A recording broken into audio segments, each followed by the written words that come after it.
As Purim is quickly approaching, so Purim and Chanuka have many similarities in contrast to the Shalosh Regalim, Pesach, Sukkot, Shavuos, Rosh Hashanah, Yom Kippur. Those are all biblical holidays, but Purim and Chanuka are clearly not biblical holidays. And Chanuka is definitely a pure D'Rabbanan, it's a pure rabbinical holiday, and Purim we'll see is somewhere in between. Purim is the words of the prophets, Divrei Kabbalah, and therefore we'll see some differences between Purim and Chanuka. But as a general, they're very similar. The Rambam, he puts Chanuka and Purim together when he writes his Mishnah Torah, and there are many similarities between the two. So it's interesting when you're talking about something which is similar, it's interesting to notice some differences. If things are so far apart, so there's no comparison, no contrast, there's nothing to talk about. But Chanuka and Purim, although they're very similar in certain areas, they're very different in other areas. So that's what we'll focus on a little tonight. So one thing that pops out is on Purim, we all know there's a chiyuv suda. There's an obligation to eat a meal on Purim. And in fact, that's a meal that you should have basar. You should have meat. It could be one of the most important. If you're going to have meat, Purim is up there as one of the top meals. Even if you don't prefer meat and you like having other foods on Shabbos, Yontif, Purim is a day where one should try to have meat. So there's a chiyuv suda, there's an obligation to have a meal on Purim, and that's one of the reasons behind the mitzvah of Mishalach Manos, that you give people gifts for food so they could use for the meal, and that's the concept of matanos lavyonim, gifts to the poor, that they have enough money to eat. So there's an obligation to eat a meal on Purim. However, on Chanuka, there is no obligation. We paskin, we follow the opinion it's praiseworthy, and you should try to make it into a festive meal, a sudas mitzvah, by saying words of Torah at the meal, singing songs. You should do that all the time, but to raise Chanuka to a higher level, to a sudas mitzvah, one should say words of Torah and sing songs. But Purim by itself, even without that, has an obligation to eat a suda. So why is it the commentators are bothered by is, why by Purim are we obligated to have a meal, but by Chanuka we're not? So there's a famous answer of the Lavush. The Lavush writes, to understand this, we have to go back to go back in history and learn what was the nature of the persecution, what was the nature of the anti-Semitism on Chanuka versus the anti-Semitism on Purim. And if you go back, we'll see that the Syrian Greeks didn't want us dead per se. They wanted us to accept the Greek religion. If we would have accepted their religion, they would have been fine with us. But when we refused to, then they attacked us. But by Purim, it wasn't an option. It wasn't like, you know what, if you don't believe in God, if you start talking Persian, or if you believe in our culture, we love you, we want you to live with us. There was no option, kind of like Hitler. It was lahashmid laharog es kol Yehudim. It didn't make a difference, men, women, children. It was an ethnic cleansing, that's it. There's nothing you could do to make things better. We want you dead, that's it.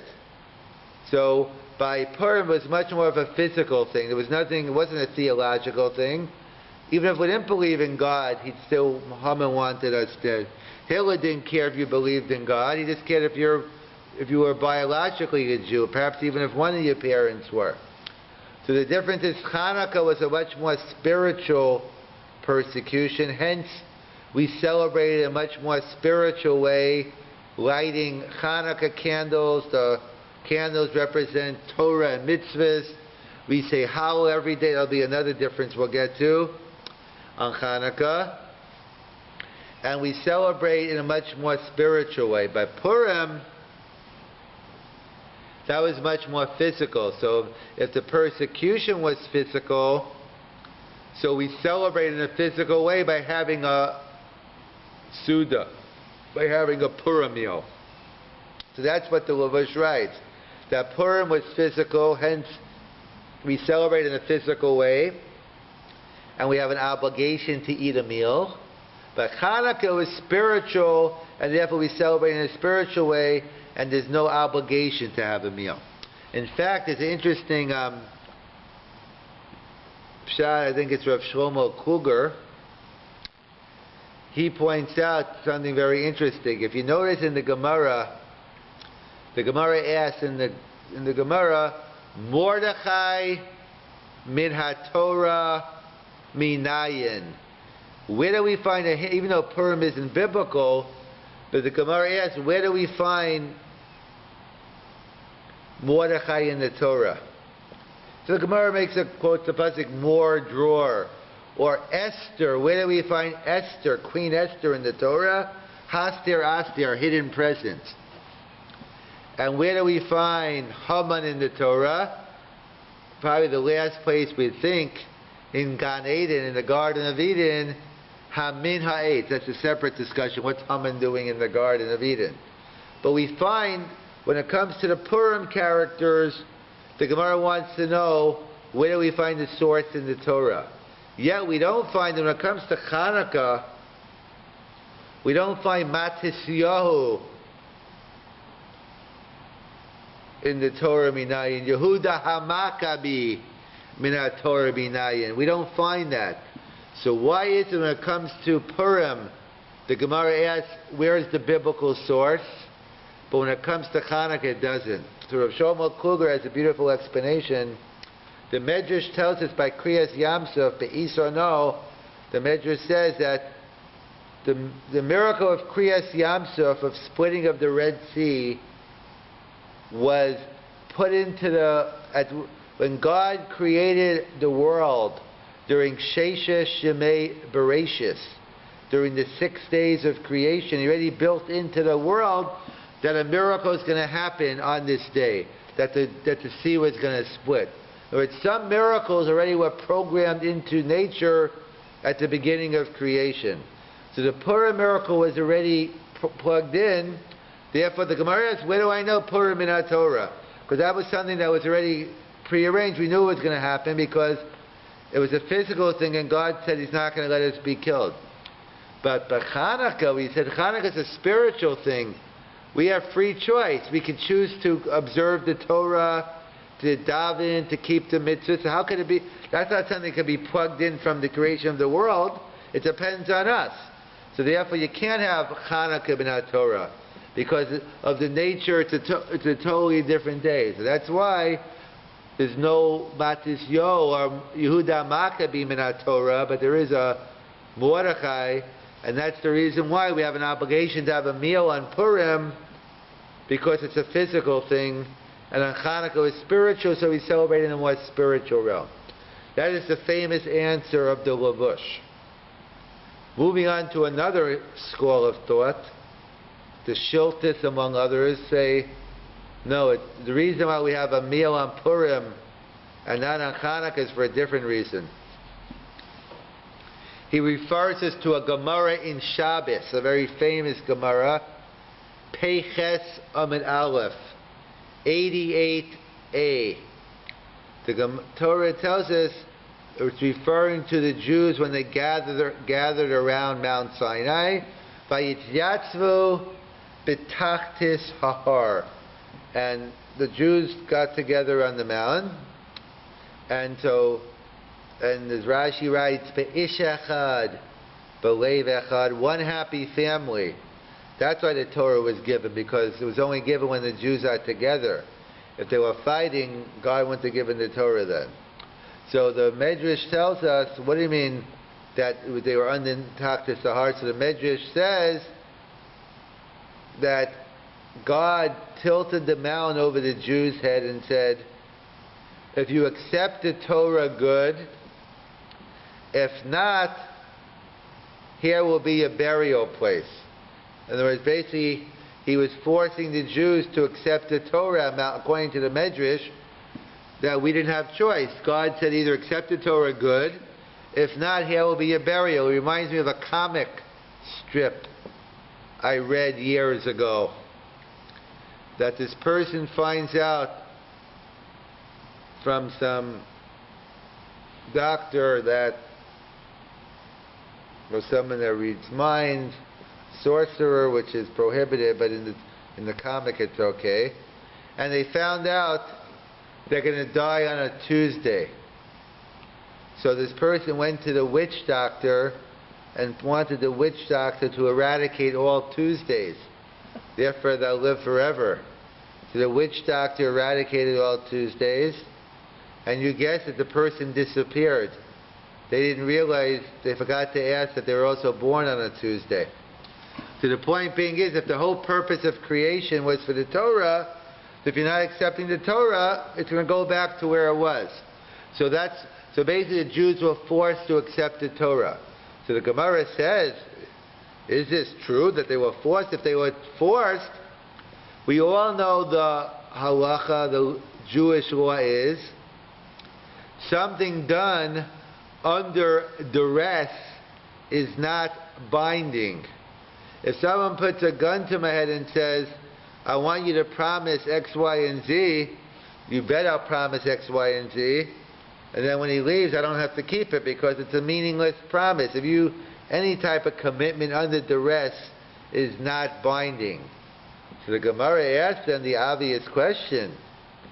Mikan Molda Rabba Midaraisa.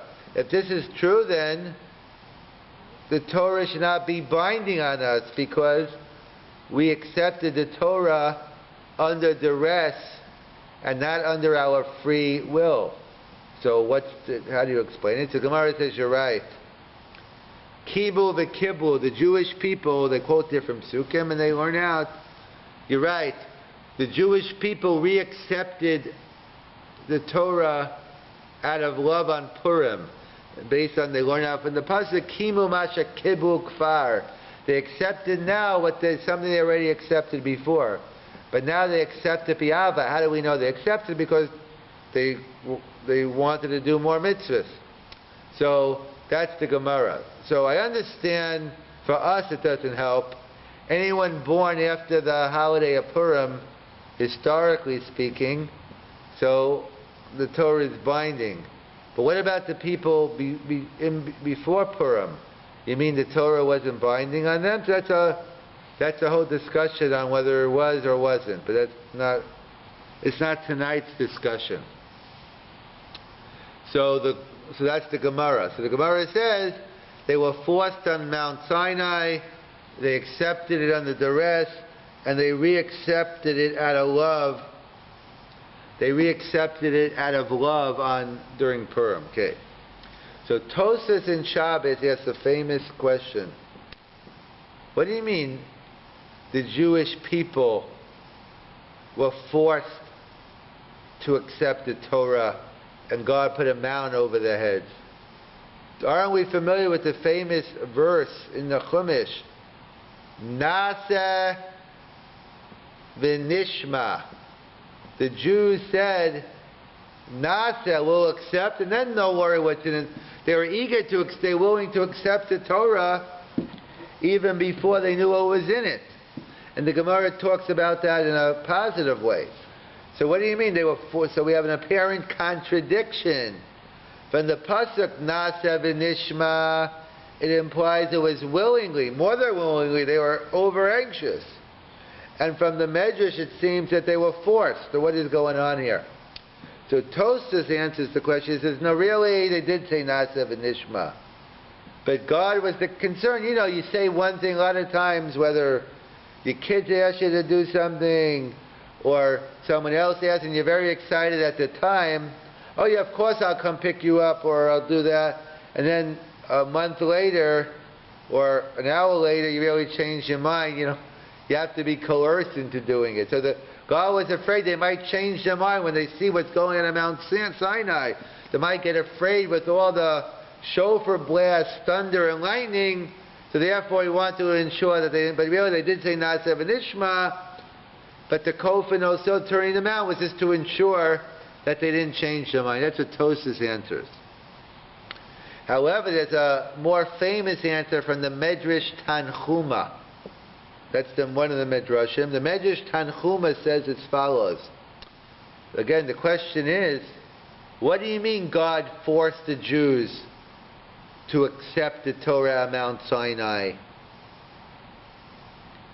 They already said, Naaseh v'Nishma, we will do and we will accept.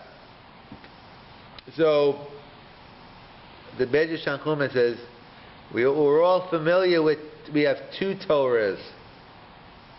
It's better known as the written law, the Torah Shebeksav, and all the books of Talmud and all the other oral law. We have the oral law. So we know we have two Torahs, the written law and the oral law. As Rav Shimshon Raphael Hirsch explains, kind of like when you go to a lecture and you hear a class, you can't write down every word the professor says. Today you have it, the lectures are taped, or on MP3, you can have it transcribed, but you write notes, you write a couple of key words, and then you think about what the professor said. So too, when God gave the Torah to Moshe, he wrote down not to do creative work on Shabbos. And in Gemara Shabbos, he spends all those pages, all those 24 chapters, explaining all the details. So, that's what the Medrash Tanchuma says, that Naaseh v'Nishma, it's easy to accept the written law, there's not so much in there. But the oral law, that's a lot more difficult to keep, and that's what they had to be forced on. And therefore, we see, according to the Medrash Tanchuma, the relationship between Torah Shebaal Peh, and Purim. The connection between Torah in general, but specifically the oral law and Purim. So getting back to the Shiltas, we ask, why is it that on Purim we have a meal, and on Chanukah we're not obligated to have a meal? So we just point out Purim was the day that the Torah was given. So what?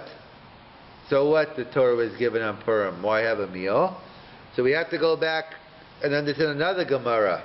There's a Gemara in Psachim, I believe Samach Hey, Samach Vav, a famous Gemara. How do you celebrate Simchas Yontif? How do you celebrate Yontif? So there's a dispute in the Gemara between Rabbi Eliezer and Rabbi Yehoshua, because there's an apparent contradiction in the verses. One pasuk says, Atzeres LaHashem. Atzeres, it should be a rest, it's a day for God, Yontif. You should celebrate for God.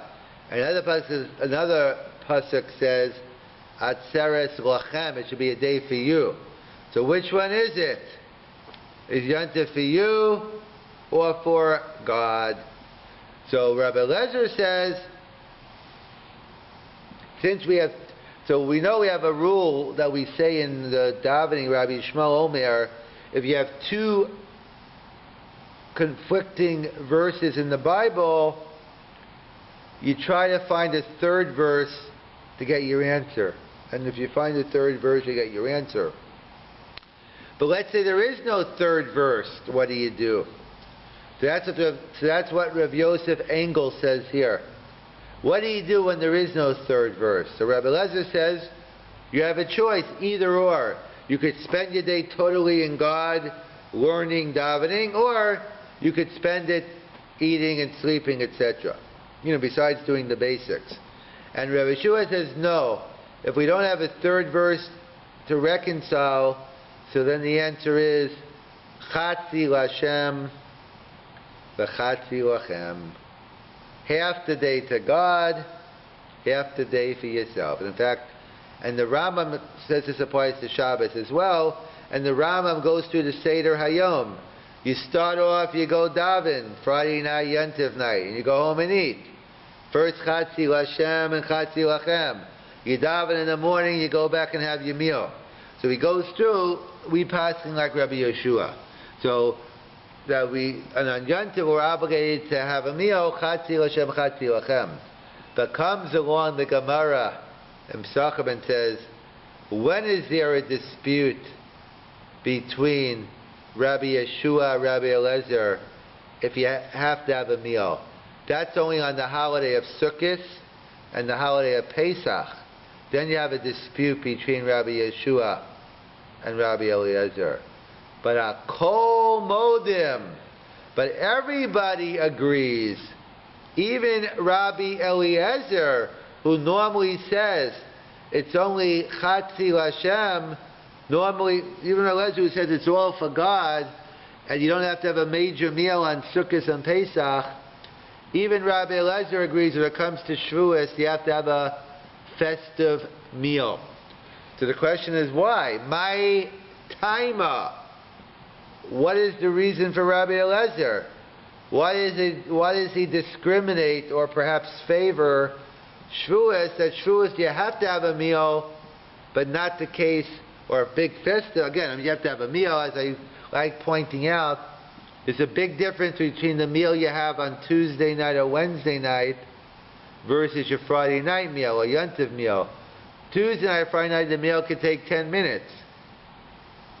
Friday night or Yontif, usually the meal could take a couple of hours. So of course you have to have a meal, but Rabbi Eliezer says you need a festive meal. So my taima, why does he say on Shavuot you have to have a festive meal? So the Gemara says because Yom Shenitna Bo Torah, it was the day that the Torah was given. The day that the Torah was given, you have to have a meal. So the question the commentators asked, I would have said just the opposite. I would have said the day the Torah was given, that's the day you should learn all day. The other holidays maybe you should have a meal, but if it's the day that the Torah was given, so why spend your time studying Torah and not eating? So the commentators explain, and first before I explain the philosophy, and the Gemara goes on to say Purim as well. Purim also is a day that you have to have a meal. Even Rabbi Eliezer agrees. And we know why, because Purim is also a day the Torah was given, as the Gemara explained in Shabbos. And therefore, and the Gemara says Shabbos also you have to have a meal, etc. So the Mefarshim, the commentators explain what's the logic. They explain because it's just the opposite. You would have thought it's the day you learn Torah, but no. What is Judaism is different than other religions. Again, I'm not here to discuss other religions, and I'm not an expert on those to discuss anyway. I'm just emphasizing Judaism. That in other religions, in some anyway, that the focus is on the spiritual only, at the expense of the physical. That don't get married, live in a monastery, other things, things are bad. In Judaism, everything's holy. There's the holy and the not yet holy. We're combined. We have a body and a soul. And if you only focus to one, if you only focus on your guf, then you're never going to be happy. A monkey can be happy eating bananas all day, but a human can't because they have a spiritual side. And if you just focus on your spiritual side and you ignore your physical side, that's not good either. You won't be happy either. Torah is all about living in this world. And therefore we need, so specifically, I might have, so you know what? It's all about the Torah. I'm just going to lock myself in a cave and just learn all the time. No, the Torah tells us on Shavuos, no, that's not what it's all about. You have to take the Torah and bring it with you into this world, into your everyday life. Whether you're learning, you're teaching, or you're out in business, Torah is not meant to stay in the base HaMedrash, in the kollel, in the yeshivas. It's meant for everybody. As I pointed out, even the IRS knows that. The Internal Revenue Service, that's the equivalent of Revenue Canada. What do I mean even the IRS knows it? Because there's something called, it's a clergy, it helps with taxes. It's a clergy discount that basically you could take off the value of your home off tax, different, speak to your accountant for all the details. But basically, it's a residence deduction for clergy. So they point out that there was a case in the States where a teacher in a yeshiva, not of a synagogue, wanted to apply for parsonage because he says he's doing a religious job, teaching the students Torah, and he wanted to know, could you take parsonage or manse, whatever you want to call it.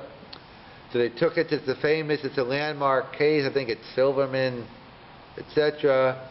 And the IRS went back and they said, we studied Judaism and we realized Judaism's a unique religion. Other religions, just the leaders have to know what's going on, and the people don't have to know, and they just listen to the leaders. In Judaism, everyone's obligated to learn, and therefore this person is entitled. It is considered a religious thing, and he is entitled to his deduction. So that's what we don't want to make mistakes. So therefore, on the day the Torah was given, that's the day we make sure to have a festive meal, because it's not just to sit and learn, but learning's for everyone, and you have to go out, and whether it's book learning or learning from life, you have to incorporate it into your everyday life. And that's why, in fact, we find by Matan Torah, the Jews, by Yochlu, by Yishtu, the Jews were partying at Mount Sinai. And the Ramban, Nachmanides writes, Mikan, from here we learn a very important thing. Anytime there's any accomplishment of Torah, you have to make a party. And that's why at Har Sinai, you make a party. That's why at a Siyum, when we finish a certain track that we have to make a party. And that's the reason why on Purim, do you know why we have an obligation to have a meal? Because we reaccepted the Torah.